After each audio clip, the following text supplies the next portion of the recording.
Welcome to the Steady On Stronger Together podcast. I am your host, Angie Bauman.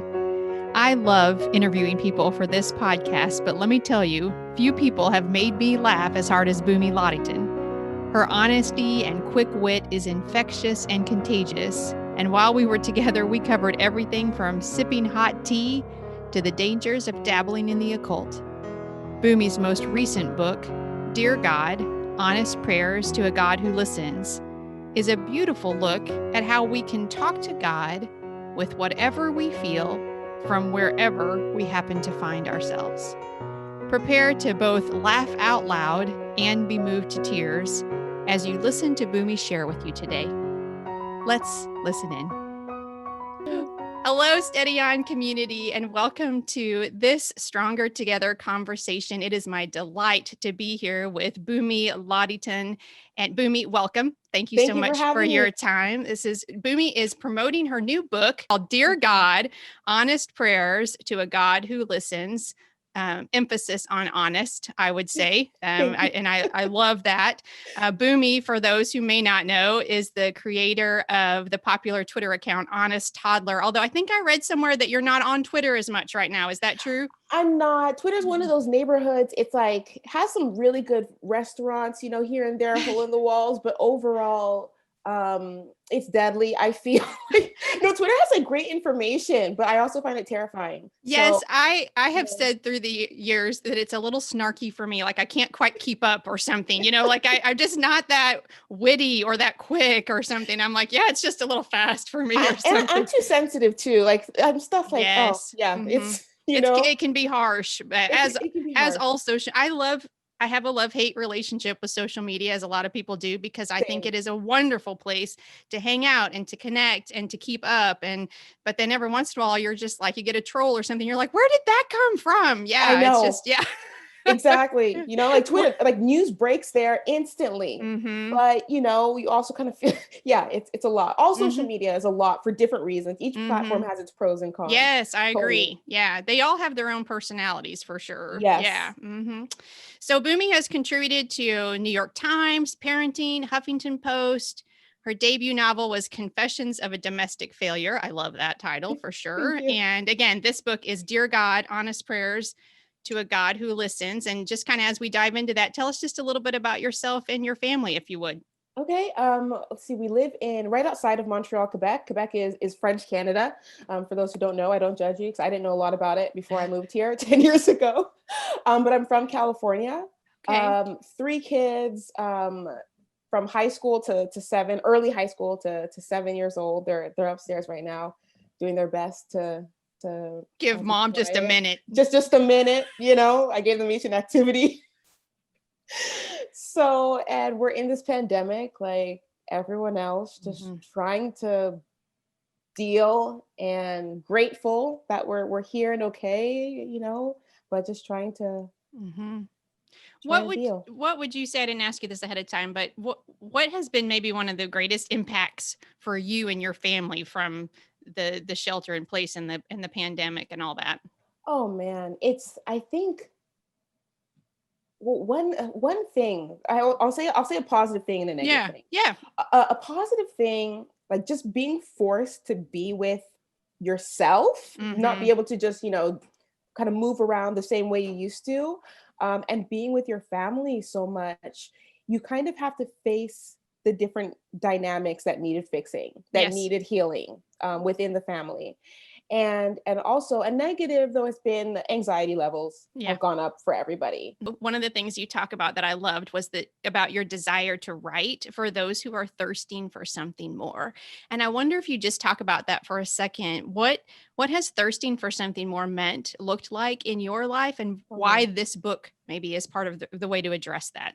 Okay, I have not thirsted gracefully in my life. What does thirsting gracefully look like? I wonder. I don't know. I'm sure I have not either. I do not thirst gracefully. I believe, I'm just going to just say it how I think it. I don't know how to put it into any other words, but for me, I believe we all have the fingerprint of God on us, all over us. I believe he made us. I believe he made us with purposes, and he made us with a part of a part of us that only he can fill, only a relationship with him can fill. And not having that inside of you, you thirst for it. And I just believe that every human being's made by the divine and has this thirst or wanting for him. So me not having that, like I said, did not thirst gracefully. I tried to fill it with everything. Relationships, work, oh my goodness, and the anxiety that comes from not having that, exercise or eating too much or not enough, alcohol, I mean, or other religions, other faiths, other anything. That's what it's really looked like. It's just looked like this never ending striving and not really even knowing what for all of the time. I tried to fill it with myself and my own strength. I can do it. You know, the mantra, we were raised to be being girls. We can do it. Yes. We can do it. Just try harder, try harder, try harder. I think, what do you think about this? I think that is true when we don't have God in our life. And I also think it's true to the degree we don't let him in our life, even those of us who believe in God, because I know that is just such a continual process for me.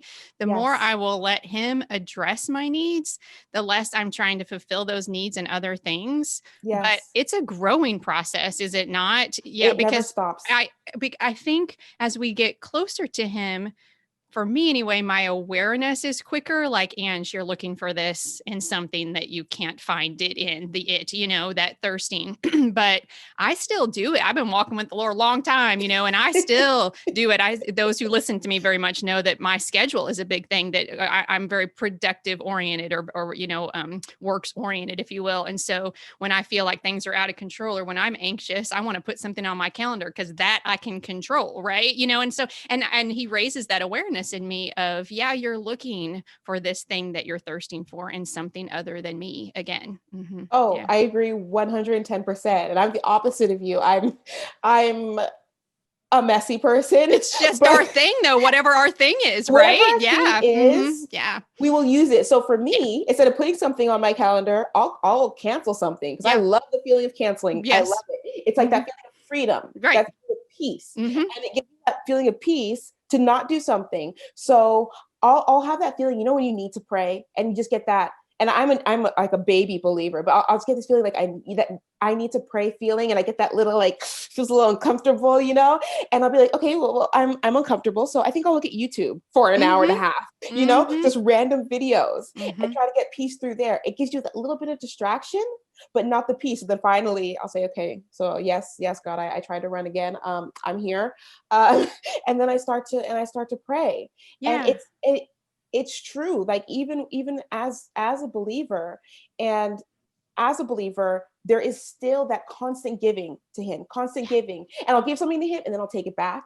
I'll be like, I think I can actually, I want to try to fix that a little bit more. I know I was actively breaking it, but it made me feel useful to try, Right. Or you're just not doing it on my time frame. You're not doing it fast enough to suit me, right? Not fast enough. Or you even did do it, but really not the way I wanted it. Not the way I really meant when I asked. I asked for help, but not from that person. So yes.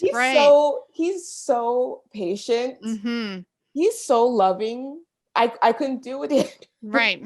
Yes. His love is it's it seeps in, right? I think his love for me anyway, just continually with the patience just seeps in, and it draws me to him until I'm willing to turn off the YouTube or stop putting stuff on my calendar or whatever it is that we do. And we will humble ourselves simply to say, here I am again. Because that's all he requires. I'm not sure I like that word, but that's all he wants from us, right? Is a heart that comes to him, wanting him. Yes. Yeah. And he's so willing to give himself to us. Yes. There's a verse that says, it was like 3 things that the Lord requires. Yep. Like talking about a contrite heart. And just he just wants that willingness to accept who we are and who he is. And it's always this battle, just like with our kids, well, why do I have to ask? Because I'm the parent. Okay, let me sit down with you again. We're going to have this conversation that we've had a million times. You're the child. Yeah. I'm the parent. Yeah. I love you, but I am the parent. Right. And it's like, we have to do the same thing with him. Yes. He says, I'm God. Yeah. I am God. Yes. You are my child. Yes. Wait, can I be gone for just a day, or just in this situation, or just with no. Yes, and largely right, because I love you so much. I'm not going to give that to you because you I would know. not handle No. it well, right? Yeah, I mean, it's funny, but it's like it's so true, I think, though, right? I Because know. the way that I would have taken my life without Oh man. did and would have taken my life in the years and times where I wasn't as receptive to his leading, Yes. is nothing compared to the what things he's brought into my life when I have been more willing to follow the way that he is taking me. I would never have dreamed some of the things Absolutely. up for myself that he has No. brought into my life. Yeah. No. Because Yeah. when we sit in the driver's seat, we just drive it. We hmm think we're going somewhere, and it's always toward a cliff Yeah. when we're doing it ourselves. It Always. It is. might be, in the distance. It might be a couple of like detours. There might even be some fun along the way. hmm Some fun, Yeah. but it's always toward a cliff. Yeah. Yeah. Yeah, it's the YouTube video thing that you're talking about where it might give us what we're looking for a little while, an escape or a pause or something, but Yes. when you turn it off, it all kind of comes, back. It all comes back. Yeah, and then some. And then Right. exactly. And then some. Yeah. Yeah. Yes. So, one of the things that you talk openly about, and I so appreciate this, is just that your faith journey has really taken some twists and turns, and you've experienced some disappointment in faith inside faith communities. And so, will you talk to us just a little bit about how your relationship with God has unfolded and kind of where you are with that today? Yeah. So, oh my goodness. I don't know why I'm like this, but have always been the kind of person who needs to learn the hard way. And the kind of kid who, okay, you say it's hot, but let me touch it. I need to experience the heat, the hotness, the pain. Oh, wow. Why didn't you warn me? Kind of a child. Wow. And you say you love me. Right. And you And say you you love watched me me. do that. Right. Yeah. Congratulations. Like, this is what you wanted, right? This is what you want. I'm like that. Like, the fact that God still deals with me sometimes, that's a testament to his love. If you know me and you know that God like deals with me and loves me, that's a testament to him. So I I grew up in kind of a very religious Christian home with a lot of maybe angst. There was poverty. My parents were first generation Nigerian, so they came here not here to the States, and they worked very hard. They were really struggling, and out of poverty and out of struggle, a lot of things can come from that. And I know they did their best, and I always like that they did their best. But at one point, we were living in like a 1-bedroom apartment. It's like a 6-person family. I had three siblings, and it was just very, very difficult to make it. But they were really trying, and so there was anger. It was like anger in the home, and I had left at 16. Religion didn't mean anything to me. It was more, for me, God felt like, oh man, not a real thing. Maybe a mythical fairy tale. Maybe like a Zeus. A Greek kind of God who. He has a lot of emotions. He gets mad sometimes. You can kind of roll the dice, ask him something. You may or may not even hear you or get it. And because of the circumstances, everything going on in the house, I kind of didn't see myself as one of the people that God could really care about, because, well, then why wouldn't we have enough food? Why would this and be happening if God loves us? His favor was not poured out upon your family, sort of thing, or Exactly. you wouldn't struggle the way that you were. Yeah, because I see other people. I Sure. grew up in such a strange area in California where in this one high school and this middle school had a lot of the socioeconomically disadvantaged kids and super rich kids going to the same school. Okay. It's in Northern California in Marin County. So we all went to the same school. So I was going along to school alongside these kids who like were getting sports cars on their 16th birthday, lived in these huge mansions. And so the difference, and meanwhile we were on food stamps, and depending on the kindness of people for Thanksgiving dinner, things like that. So growing up, it couldn't seem to me that there could be one God who loves all. It didn't even occur to me that this could all be real.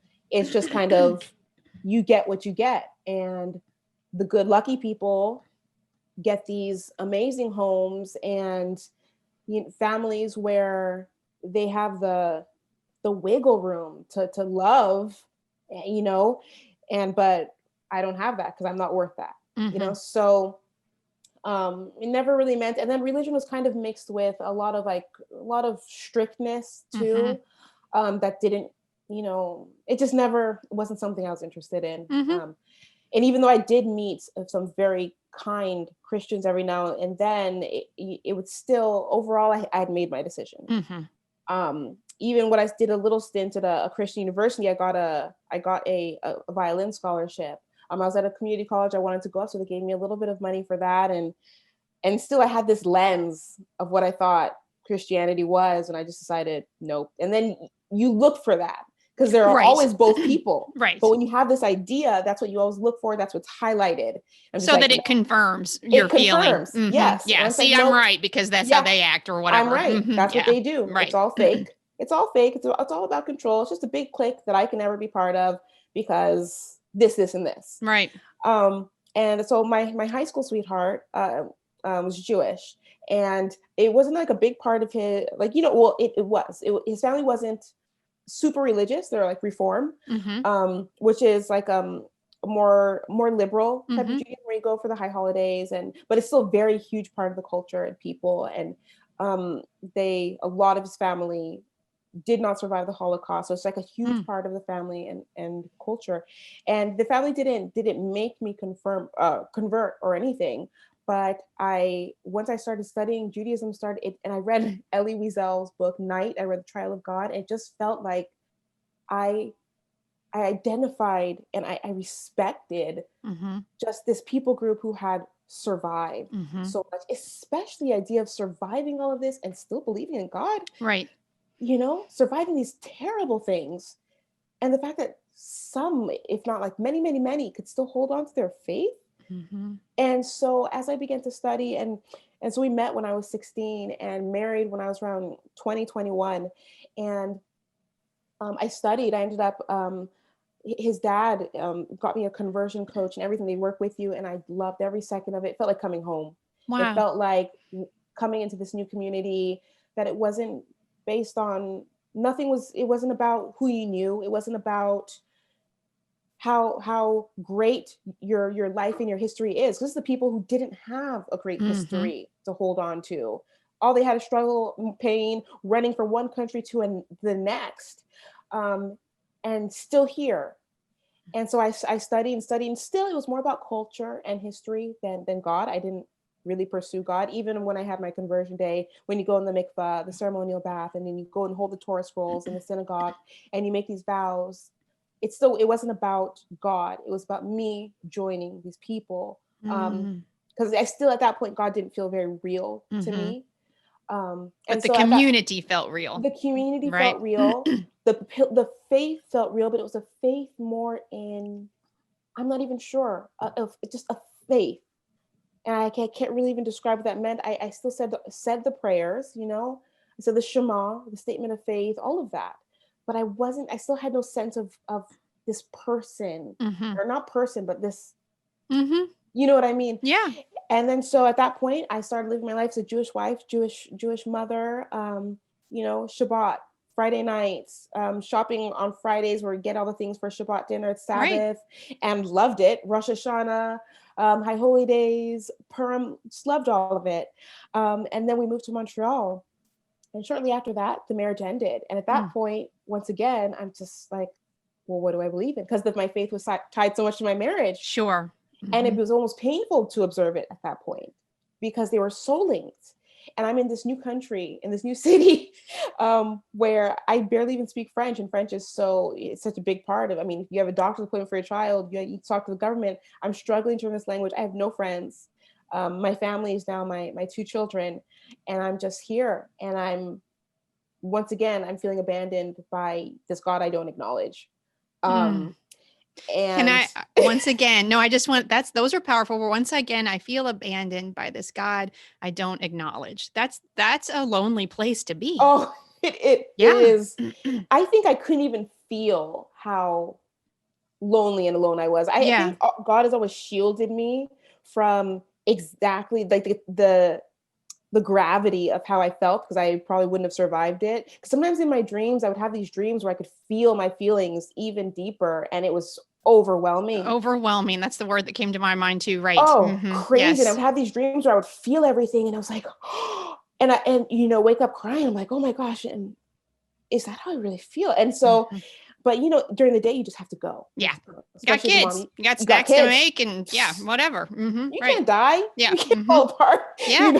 You can't sit. You can sit in the bathtub for a little while, but not all day. But they'll come find you. Oh, exactly. They'll come find you. Right. Can we have? Yes. Can we?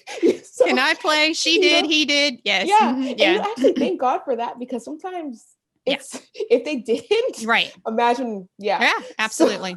So, and so at that point, I'm still kind of going through the motions with my kids, because this is their life. Friday night a bit here and there, but at that point, I just started to just seek, just okay, what's out there, and I looked at everything, paganism, occult type things. It doesn't.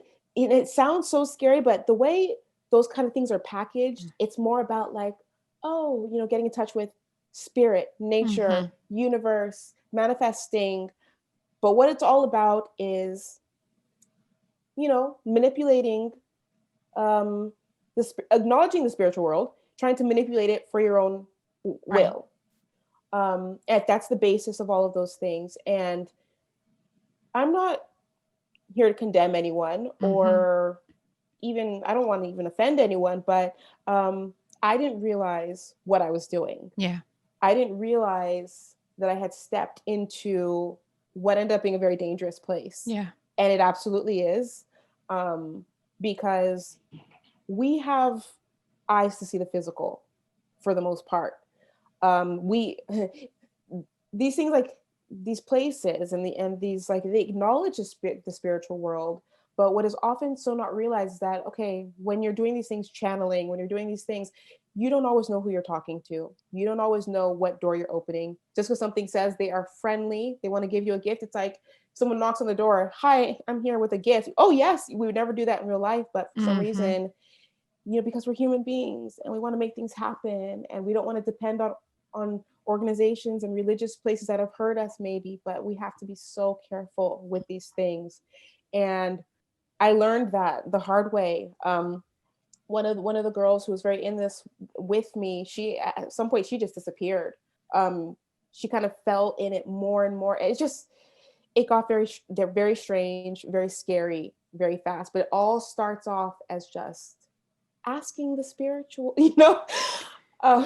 There's so many things, I think, that take us away from a relationship with God that are what I would call like a slippery slope, where when you begin towards it, I even people who are inside the church or are believers, the slippery slope of moving our heart away from connection with him, for lack of a better word, is a slippery slope. And we can very easily be seduced into something, believing that it is an appropriate replacement or addition, or, I think these things can sneak in very subtly. They can. And so many of them start at the place of, I want to have control. Ooh. I want to have control. I want this. I want this. I want to be able to do this. Even, I've noticed, and especially in terms of like psychics and channeling, is that usually people go to these places when they are going through heartbreak, when they're vulnerable, when a loved one has died, and you want confirmation. You want this. You've got to be so peace. What will bring me peace? You've got to be so careful, because, these things are not of. We're not supposed to touch them. Yeah. And now I understand why, because I had to touch it just to know. Yeah. And I'm here to tell you, as someone who touched all of the things. It was hot. Was it hot? It was hot. It was hot. So what changed then? Oh man. What alerted you to the fact that this path is not a good one for me. It starts off all about nature and and then as you get deeper and deeper and deeper, you get deeper and deeper and deeper. And I just would feel this kind of darkness, and emptiness, and you need more and more of it, but it just gets darker and darker at a certain point. And even just how you look at things, and especially in the night, you just feel an emptiness, but surrounded at the same time. I felt like my mental health was impacted. There was a heaviness, and my life just kind of began to spiral at that point. Things just began to spiral. And at my lowest point, where I just felt like, the lowest point where you just acknowledge that, okay, I'm this is beyond me. This is beyond me. I went to the synagogue in Montreal, and because I always knew that God, in the back of my mind, I felt like God was real. I just felt like God was real, even though it had been this and this and this, and maybe I was mad at him, and so I went to the synagogue on Friday night after Shabbat service. It ended. There was no one there, and I went to in front of where they keep the Torah, and I just said, help me. Like, I can't do it. You've seen, I've lost everything. Things have gotten from bad. I thought they were bad before. They're worse now. I need help. And the first thing he did was remind me of the vows that I took during my conversion ceremony. And I was kind of shocked. This picture of my mind of me holding the Torah. And I was chills. Yeah, it is. I was shocked. I'm like, you saw that? You were there? Like, that meant anything to you? Yeah. And because for me, it was about culture. I wasn't thinking about him, but he was seeing me say these words and these promises. And so he reminded me of that. And then so I started making challah again, which is the Friday night. It's this egg braided bread that we eat on Friday nights. And so I started making challah again. I started lighting the Shabbat candles, and I'm just trying to working my way back. I got rid of all of these books and all of these things that I had. And I started like kind of working my way back. And as I did, I felt something calling me. And it was different because I started praying, but I felt like there was something in someone calling me. And I would almost hear it as like daughter, like, and I would hear sometimes like daughter of David. I don't even know how and it spoke to me in this place that nothing else speaks to me. And Jesus was an idea, I grew up thinking or being told Jesus is the Son of God. Didn't really make sense to me. God has a son, is he a single parent? What's going on there? That's weird. Okay. But whatever, I'll do the things. The whole thing kind of feels weird. So why not? Right. Yeah. Exactly. The whole thing kind of feels like a lot, floods, like, whoa, like he gets mad. Like, I don't get this. And then later in Judaism, Jesus is seen as this nice Jewish boy who got a little bit out of control, got ahead of himself there. And then he had these friends who wrote a lot of fan fiction about him. And then the world just ran with it and even hurt them with it, persecuted them with it. So, and then I studied Islam too. And I got really, really like into Islam. And in Islam, Jesus is seen as a prophet. He's a prophet, but he's not divine. And so then I was just at this place where I just wanted to ask God. I don't even know where it came from, the question, but I'm like, who is he? Because if he's something to you, if he's something that I need to know, I would like to know. Because at this point, I just wanted the truth. I want the truth because I don't want to be outside of his will and what he wants, because I had lived in that place. It is not somewhere I wanted to go back. And so I started asking him, like, who is Jesus? Who is he? And I'm standing on my patio one day, looking out at the communal garden. It's just grass. And so the doors behind me open, and it's like, I'm feeling the breeze, and I'm just looking, and I felt this presence behind me. And it was a presence of, when I say presence, just sounds like a person, but so much bigger than that. Yes. So much big, like cannot be contained in just a person.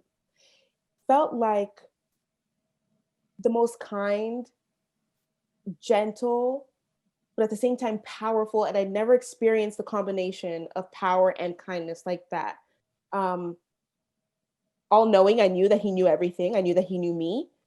I knew that he felt very different from me in his perfection, in his purity. I don't know, purity is not the right word, but he was pure. Mm-hmm. He pure. And I felt him behind me, and I knew who it was. I knew it was Yeshua. I knew it was Jesus. I knew it. His presence announces himself. He doesn't have to say one word. He doesn't have to convince you. Mm-hmm. He doesn't have to argue. His presence completely, I felt his presence behind me, and I knew in that moment, I'm like, okay, you are divine. Like, you are son of God. I get it. I don't get it completely, but I get it. It took me many, not even months, but years to understand, kind of conceptually get it. But at that moment, I got it enough to say, I know who you are. I want you in my life. Yeah. I would follow you anywhere. Yeah. I mean, kind of a thing. And I understand why when he would go up to these fishermen and say, follow me, that they would go, because who do you do that with? Mm-hmm. No, with him you would go, because you know there is a safety in him, and it's not a physical safety, but there is a rightness. There is a goodness. He's magnetic, not in this way of someone who's charming you, in a completely different way. Yeah. This love that he has, that I didn't earn, number one, and I knew could never go away. All of these things in this one moment in his presence, you understand, because his presence is so loud and so quiet too at the same time. He's not shouting. Right. It's not overwhelming, because I'm a little sensitive to sound. I always have been, in a way. And it's not shouting. It's not overwhelming my ears. It was just filling my heart. And I almost wanted it to never go away. And when I think of it, I can go back into that moment. And a lot of times I do, just to remind myself. And from that moment, I knew. And I'm like, okay, kids, I have something to tell you. Update. Yes. Family update. And the funniest thing about that, I love that. Is that for them, it was nothing. They understood immediately. I don't know what it is about children and about God, of course. It's not about, it's about children, it's about God. And they just, for them, it made perfect sense. And they're like, cool, oh, and tell us more. And then so I started reading the Bible and praying, and then just that, at that point, everything changed. And then, so that was after, and and then when it came time with this book, with Dear God, I did not ever think I'd write a book like this. And it wasn't even my idea. It was my agent who was like, oh, sometimes you talk about God stuff on Twitter. Like, what if you wrote a book? I'm like, nah. No, like, for me, like, that's a joke. And then you just feel him saying, like, that's the thing. Yeah. I'm just like, but God, like, I love what we have, I love this one-on-one. This is great. I'm so glad we have this. I never want to let you go, but it's really about you and me, We don't need to be like, inviting others in to watch. I just started too. And I just felt like, and he's like, no, he's like, with who because for me, it's like, who am I to talk about this? And he wanted me to talk about it in the same way I talk about everything. Yeah. And then I realized, like, my writing has been something he's given me. Yeah. And he gave it to me in the way that I write, and in the way that I feel, and the way that I am. All of these things, that a lot of it that I've hated because it's been so painful, can all be used for him. And then he made me think of, just this one person who was where I was. Even if there's one person, and he gave me this image of this one person who feels so alone, who doesn't know there's a God who loves them. And now imagine the idea of me imagining not knowing there's a God who loves me in the world. Awful, like terrible. And so I decided, okay, I'm going to write this, and I'm going to think about that one person. And even if it just helps that one person, that's worth it.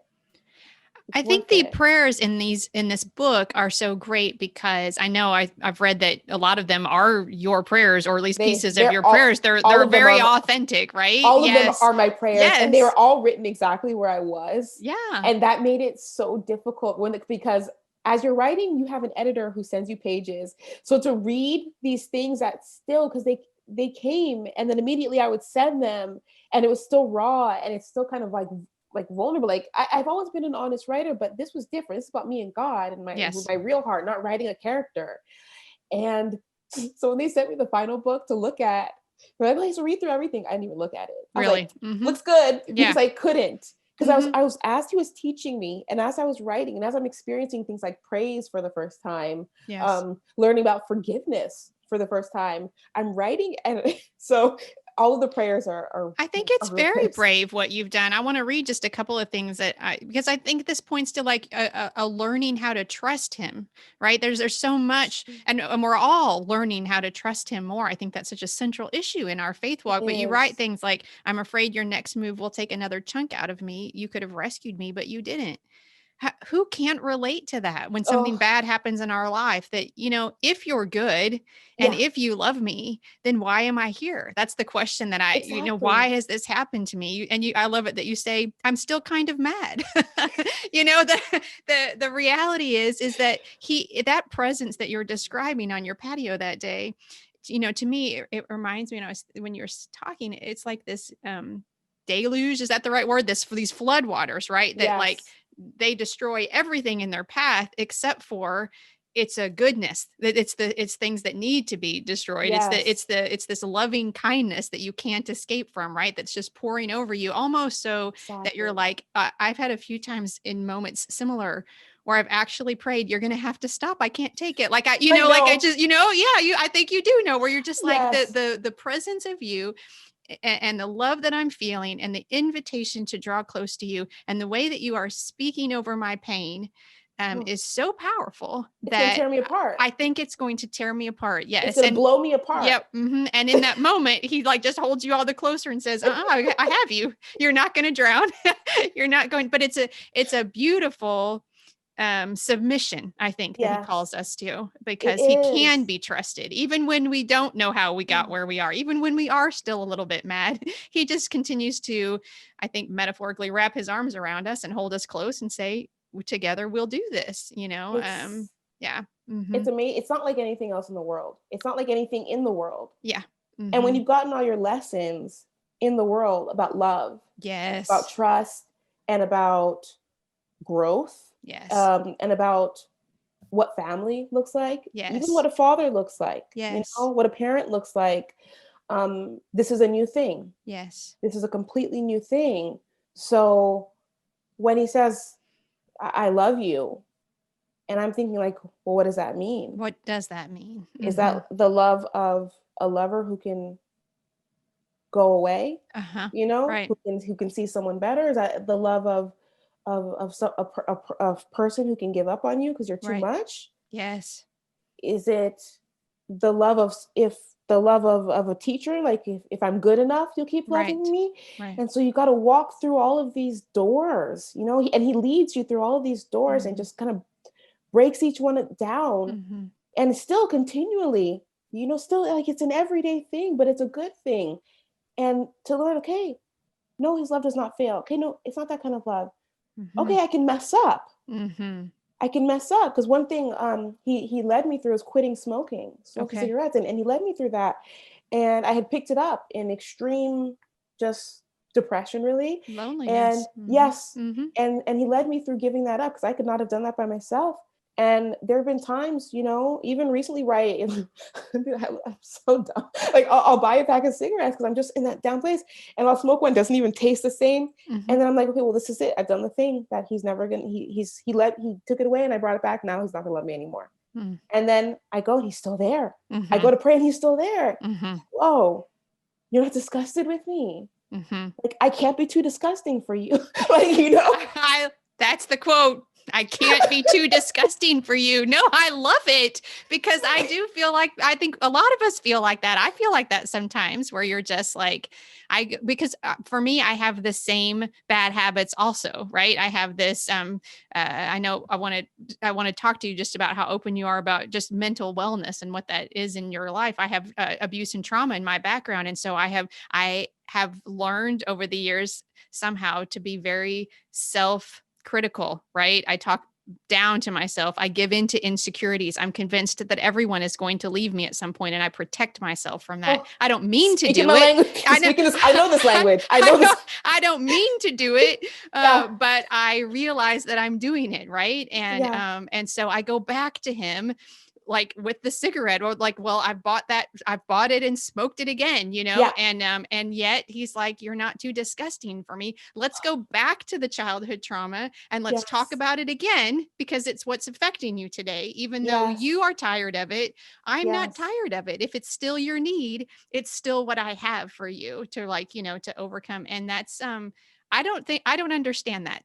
I I don't don't. understand it either. Yeah. I believe it because because it's my experience. It's I bel like men too. but I don't understand how after all these years, he's not like, stop it. We're not talking about this anymore. Like, don't bring this to me anymore. Or I just wrote like, it down, read it yeah, and move on, yeah. whatever. Yeah. His like, or just like how he hasn't just like put me out of my misery, like Right. these things. Like, I don't know why he's like, I know it's his love, but the fact that he's still willing to work on me and love me through this work is something I don't understand. Because even as a mother, I would walk through fire for my children, Right. but I get tired. Yeah. And I mean, there's a reason people say, like, why do you bring your kids out to bed so early? My kids go to bed at like 7:30 because I'm a different parent at 8 o'clock, when I'm tired. 8:30. Right. Like, Yeah. I can't do those late nights. I'm a different parent at 5 o'clock than I am at 10 a.m. And even I'm not even at my best until like my best until even, I've had some time to wake up. Yeah. And so I love these kids, but I fail them all the time. Yeah. And his love is not just a love of words. It's he means everything he says. When he says, I will not leave you nor forsake you. Yes. He means it. Yeah. Right. And it's a love that if we love that way would be humiliating. You know what I mean? Like, if I loved someone and they kept doing the things and running around and trying all of these other things that I tried and then wanted to come back, that would be humiliating. But he takes that. Yeah. And yeah, I heard someone say that he loves us, even though it's like it doesn't look good for him to do it. Like that's what you're saying, right? Like you look silly for taking me back again. Yes, a counselor would say to him, "Listen, have some self-respect. Like if God had a counselor, like a therapist, like a human therapist, he'd be like, this is toxic. This girl is walking all over you." This is a toxic relationship. She's never going to love you the way that you love her. Look at her past. I know, look at the past with her. Yes. Like, yes, wish her well, bless her off. Like, leave her to the cigarettes or whatever else. Her. Yes, right. She don't want to be saved. Like, don't save her as a song sing these lyrics. Oh, funny, not funny. So true. It's so true. What an interesting perspective, because that is so true. Listen, you've been given so much encouragement today, but I want, just before we close, a couple of things. I want, if you would, there's somebody listening, watching, that really identifies with some of the things we're talking about today, with that place of darkness or loneliness or trying other things. Just would you, just in the way that you can so beautifully, just offer some encouragement to that listener? Yes. Okay. So to that person, one, I know exactly how you feel. I know how out of control you feel, how in control you want to feel, and how it feels like you're holding all of your dreams just in these like ashes and coals, and you're looking at you've made a mess of things. Maybe you still are making a mess of things and you don't know how to fix it. It's because it's not for you to fix. It's for him to fix. Give it to him. Give yourself to him. Give your life to him. Ask him for forgiveness for not being enough, but not being strong enough to fix it, but also know that you were never meant to be strong enough to fix it. Turn to him. Yeshua, Jesus, whatever name you want to call him. He died and rose again and overcame all of the things that we struggle with. And all he asked for you is to put your faith and trust in him. And all God asks for you is to try. If you can just do a baby step. If help me is a whole prayer. It is a whole complete prayer. If you can just say, help me today. And I know also that there are mental health issues, and there's past, and there are real things in life. There's money issues. There are bills. There are callers who will call you to ask for where their money is, and ask him for help, but also ask other people for help too. If what you need is medication, I will be on medication for anxiety, depression for the rest of my life. Listen, that's just the thing that's true. If you need to have a doctor help you, if you need to have a neighbor come over so that you can have someone to talk to, or have a minute. I mean, I guess you have to meet in the driveway. It's a pandemic, but listen to him and listen to what he's telling you need. Also, people say a lot, I can't feel God talking to me. I can't feel God talking to me. And I know it sounds super cliche. And I know maybe someone has hit you with this book, so you're scared of it. But his word is him. It's not just a book. It is alive. And there's no substitute, even though I love songs and I love pastors and preachers and I love all of my videos and everything. But at the end of the day, there's no substitute for him and his word, and he will speak to you through those pages. They're not just empty stories, and it's not condemnation. Don't let anyone fool you into thinking that it's just there to make you feel like what you're doing wrong. Go to the Psalms. That's a great place to start. I was going to say that exactly. King When David. you're struggling, Woo. the Psalms, because I know I'm interrupting you and I'm sorry. No. But there's such a beautiful combination. I got my pencil out. I'm pointing Yeah, for my listeners. I love it. My listeners can't, but those watching are like, she's got her pencil. I put my pencil down. But there's this combination because David just like says it. Like it just, Yes. this is, so I was in Psalm 6 just this morning. He was like, my bed is soaked with my tears. My bed is soaked with my tears. He understands the enemies are all around. And then he says things like, but you are my shield. You are my deliverer. I will sing songs of rejoicing, right? And he allows these huge emotions to share space. And Psalms, the Psalms. King David, think of who he was. He was, I mean, not to talk bad about, people, but he was messy. Okay. Oh, so messy. He was messy. Yeah. Mm-hmm. I'm not saying I'm less messy, but I'm just saying proof that God can love. And Jesus said he was a man after God's own heart. Yes. So if you are in a place right now thinking, no, I'm too messy. First of all, go look at some of the things he did. Yep. And then Yep. read his words. It's not about what you've done. Yeah. It's his life stories, 1st and 2nd Samuel, for those of you who are like, what did he do? Yeah. Look at 1st and 2nd Samuel. There's a lot in there. Sometimes my kids are like, it will hold your attention. Wait, so he murdered? I'm like, yep. Yeah. Yep. Anyway, so I'm 121. No, that's right. That's right. But go into those Psalms. He's like, I want to die. I love it. Like, he's like, I want to die, and then the next Psalm, he'll be like, oh, I love you. Like your mercy lasts forever. Mm-hmm. I mean, you could just live in those Psalms. You could live in them and then go and read how Jesus lived. Don't listen to just how the loudest, most religious people talk, but live how he defended this woman who was about to be stoned for something she even did. Yes. How he defended her. Mm-hmm. He stood between her and the people. Mm-hmm. How the first person he revealed himself to was this woman who she'd been in all of these relationships, all of these marriages, and was at the well. And I learned that she was at the well later because she couldn't go at the time when all the other women were there. He knows what it's like to be embarrassed, to be mocked, to be rejected. Mm-hmm. He knows what it's like to have his best friend turn on him and leave him at the time he needs the most. He knows all of these feelings. He knows physical pain, emotional pain. He knows loneliness. Turn to him and read about, you've got to go. And I know I don't want to sound preachy. No, I so appreciate what you're saying, because I say similar things a lot where like, pastors are great. I'm one. Bible teachers are great. I'm one. Yes. I hope that what I offer in the world is encouraging, right?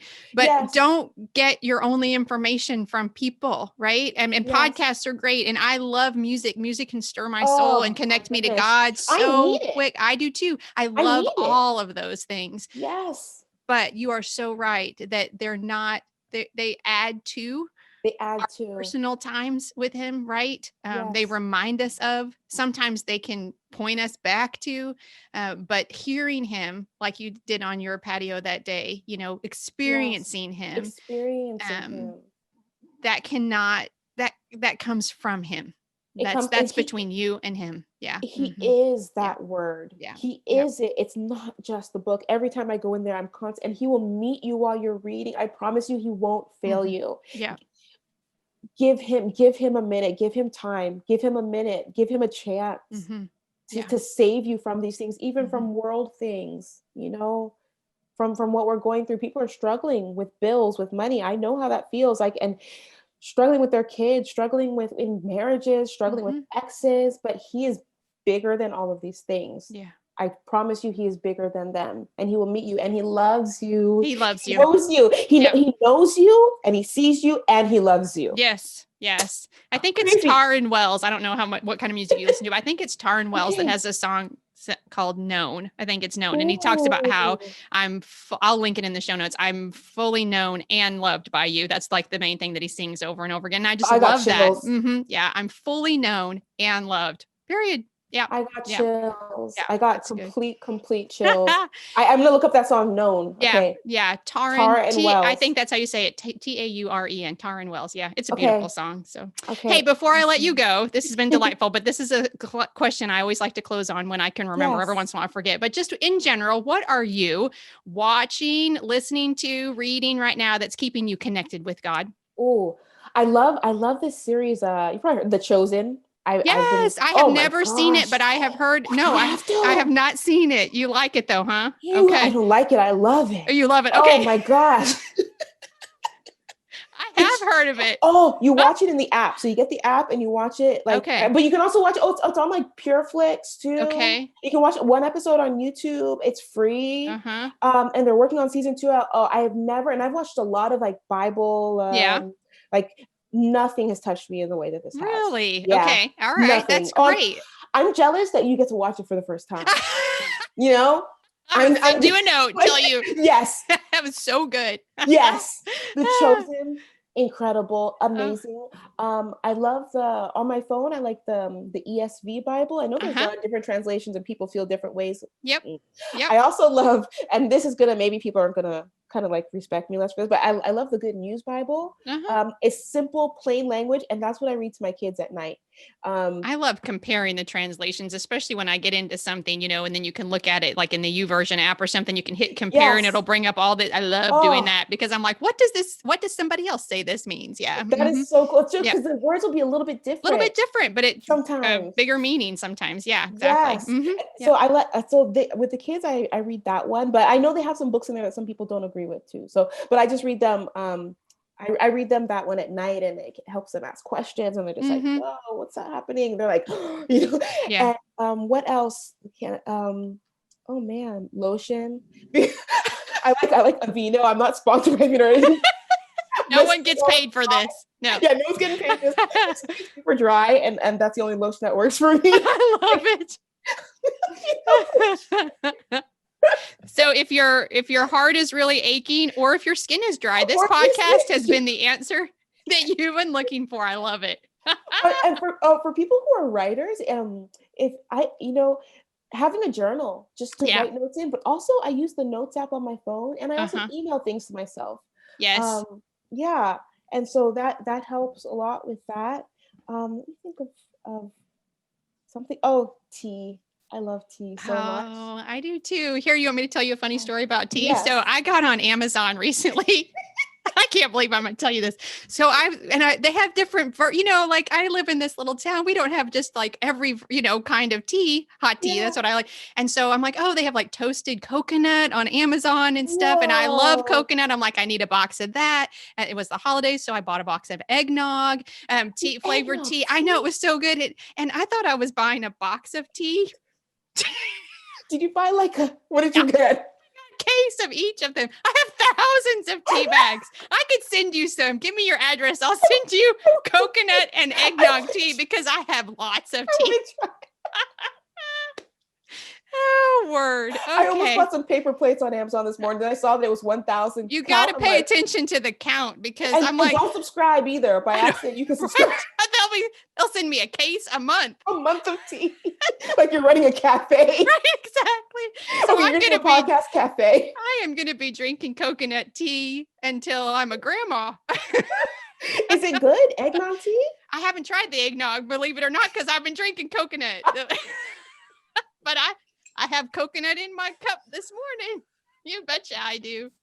You're not going to be able to look at it. I know. I'm going to have to find some places to give it away. This is what's true. So, Oh, this has that. been I an love tea. absolute delight. And I am Oh my so glad to have gosh. spent this time with you. Thank you so Me much for too. sharing yourself and your story, pieces Thank of it with the you. Steady On community. I want to send people to your website. I will put it in the show notes. Thank Bunmi you. Laditan,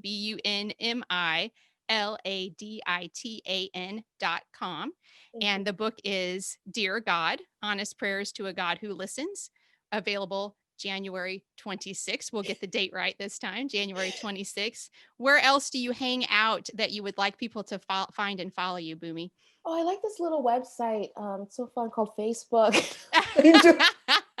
Your posts on Facebook are hilarious. Mom and pop website. Oh, Yes, thank you. right. I like it. But it's Bunmi K Laditan. Okay. The All right. URL, but just look for Bunmi Laditan. Yeah. Oh, thank you. I have fun on there. The community is so great and hilarious. The comments, I love reading the comments. The comments are, I'm sorry, as good as the They're the posts best sometimes part. because people, They're the best part. you put this like story out and then people start sharing similar stories or something. And I'm like cracking up because I wrote this post about carpet and all these women started posting about how they ripped up their carpets while their husbands weren't home. Oh.